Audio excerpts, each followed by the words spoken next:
yung sinasabi nilang pera? Mantakin ninyo ang kaso ni Inday Sara noong siya ay Vice President. 2022 hanggang sa ngayon. Magmula po yung bangko niya 2005. Lahat ng ginagawa niya noong 2005, Vice Mayor pa siya, isinama sa kaso.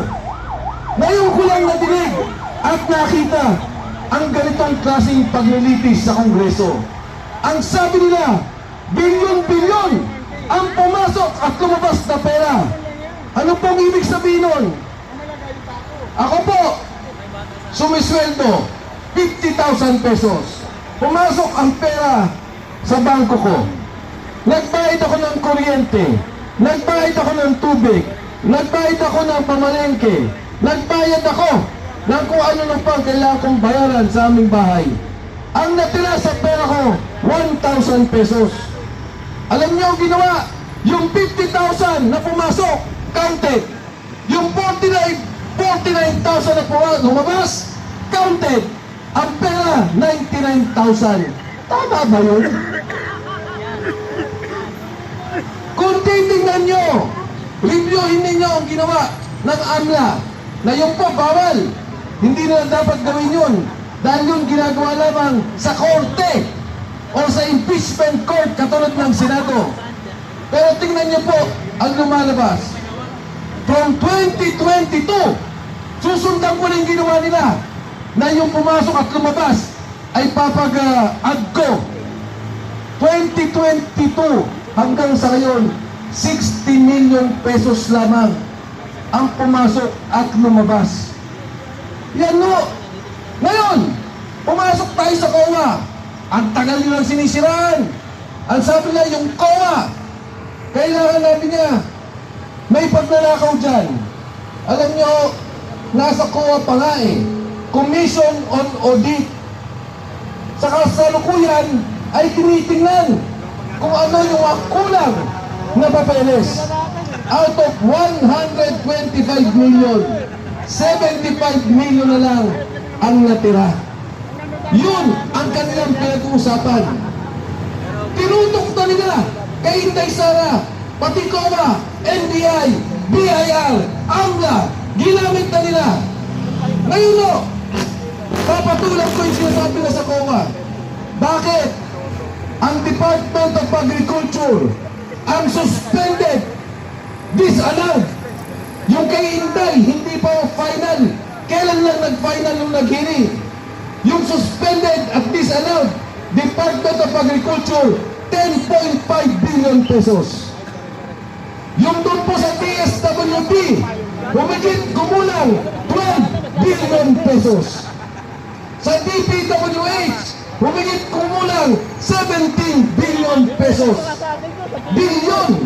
Pagdating po sa Department of Energy, 160 billion pesos. May inimbestigahan ba sila? May hearing ba? May tinanggal ba? Wala. Pero si Inday Sara, 120 million pesos. 75 million pesos, yun ang iniimbestigahan nila. Alam niyo ho, magkano ang confidential at intelligence funds ni BBM? 5 billion taon-taon. 5 billion pesos. At ito po, sa mga kapulisan, meron akong recording. Ang sinasabi pa doon ni Saldico, si General Marbil, noong kapanahunan niya, nagre-reklamo kasi yung kalahati ng intelligence funds sa kapulisan, kinukuha pa ng Palasyo, kinukuha pa ng Malacanang. Yan po ang katotohanan. Yan ang korupsyon na nangyayari at hindi ang kay Inday Sara. Ngayon, bakit po ako napasok sa usaping to? Si Sergeant Gutesa, hindi ko kilala. Ang kilala ko, yung kaibigan ko, taga-pamantasan ng Pilipinas.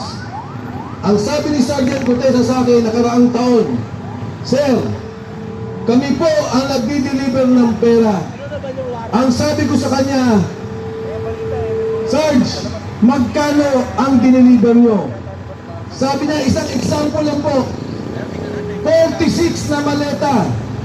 Magmula sa bahay ni Saldico sa Valle Verde, dinadala namin ang Horizon, ibinababa at dinadala sa bahay ni Martin Romualdez sa Aguado at doon sa Forbes Park sa McKinley.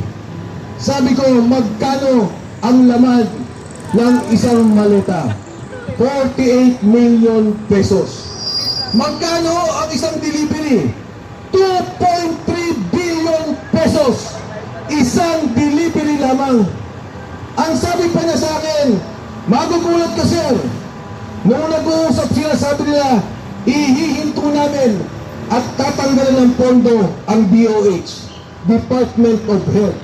Pag hindi sila pumayag na kung ano ang kontratang gusto, ay hindi bibigyan ng pondo. Yan po nang galing kay Gutesa. Matapos niya magsalita, ang sabi niya, hindi ko na kailangan ng proteksyon. Ang mga kasama ko ang magproprotekta sa akin. Noong una po, pinoproteksyonan. Noong huli, si Sergeant Gutesa ay ikunulong na nila at ititil na illegally detained. Noong Nobyembre, may isa pong recording. Ang sabi ni Gutesa, pumirma na ako na hindi ako binigyan, hindi totoo na nagdi-deliver ako kay Martin Romualdez. Pumirma na ako na ako ay inaalok ng pera ni Mark Coleta at ni Defensor. Wala po sa akin yun. Ang sabi ko, kung maaari, pakawalan nyo na si Gutesa. Kahit na napabaliktad ninyo, kahit na nag-iba na ng salita. Bakit? Walang alam yung tao. Hindi naman kumita sa korupsyon. Wala naman siyang gana o ganansya doon sa nangyari. Huwag niyong ikulong ang isang sundalong nagsilbi sa ating bansa. At sa panahon ngayon, ang paninindigan niya ay ang tulungan ng ating bayan. Tinanong ko si Gutesa, bakit ka lumalabas ngayon?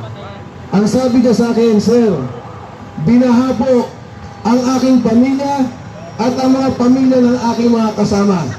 Nagulat kami na yung pera palang binibitbit namin ay galing sa flood control scandal. Flood control scandal. May nakulong na ba? May naibalik na ba na pera?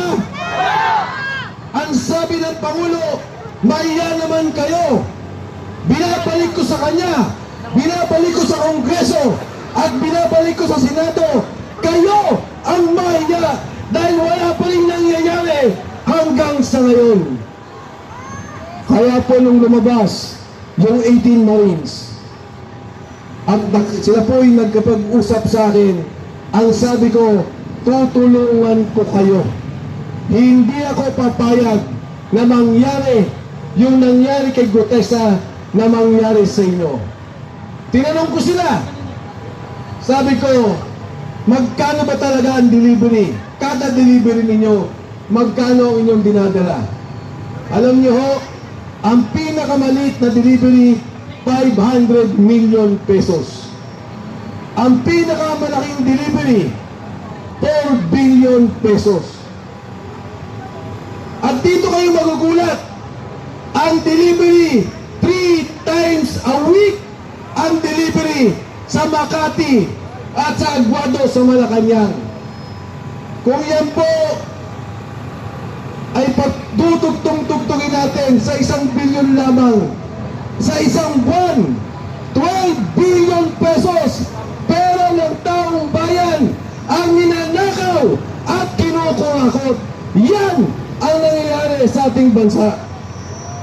Kaya po tayo ngayon nandito dahil ayaw natin ng ganitong klaseng politika. Ayaw natin ng ganitong klaseng sistema. Katulad po na nabanggit, ako ho, ang kaso ko sa ngayon, 4 na. Marami na ang mga kaso, humigit ko mula mga 30. Ang lahat na tumatayo at nagsasalita ay kinakasuhan. Ganyan-ganyan po ang martial law.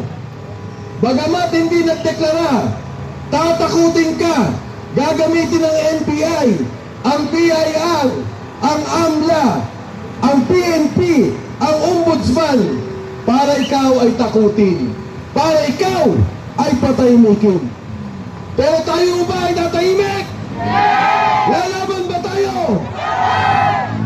Dapat po tayong magsalita dahil ang kinabukasan ng ating mga kababayan, ng ating mga anak ang nakataya. Bakit ito? Yung PhilHealth, nang kinuha nila yung pondo, 60 billion. Pagkatapos hindi nila nilagyan 90 billion. Dapat nung taon ng 2025, 150 billion ang pondo ng PhilHealth. Pero kinuha nila. Saan nila nilagay ang pondo? Saan nilagay ang pondo? Flood control, maleta. Diyan napunta ang pondo. Alam nyo, sa ibang bansa po, huwag na nating patamihin pa, Thailand na lang. Nauna tayo sa PhilHealth. Nauna po tayo. Ang ganda kagad ng aranggada natin. Ngayon, sa Thailand, kahit anong sakit mo, kahit cancer pa yan, may manuba kang sakit, kailangan mo ng operasyon, ang babayaran mo na lang sa ospital, 10%. Dahil ang pondo ginagamit ng tama. Ang pondo inaayos. Yung mga programa, infrastruktura, anin po yan, malalaking proyekto. Isa na lang ang babanggitin ko. Ang subway dapat tapos na ng 2028. Para na po dapat tayong Hong Kong. Para na po tayong dapat Japan. Meron na tayong subway. Anong ginawa nila?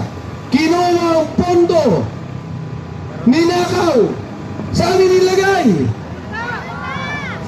Sa flood control, sa maleta. Yan ang nagagawa ng korupsyon. At ngayon, may krisis tayo. Trilyon ang ninakaw. Hindi tinutuloy ang investigasyon. Walang kalinawagan. Yung pera sana yan ginagamit natin para ang presyo ng bigas, ang presyo ng pagkain, ang presyo ng gas ay hindi masyadong tumaas. May pundong mga gamit pantulong sa tao. Pero alam niyo mga kasama, ako naniniwala talaga na gumagalaw ang kamay ng Diyos sa sitwasyon ngayon. Ngayong hapon lang po, nagbago na sa Senado at nanalo si Alan Cayetano bilang Senate President. Ano po ang ibig sabihin niyan? Wala lang kwenta ang ginagawa ng Kongreso dahil hindi sila mananalo sa impeachment sa Senado. Ang kailangan po nila ay 16 na boto. 13 na sa atin na. Paano pa sila mananalo? Patay na ang impeachment ni Bibi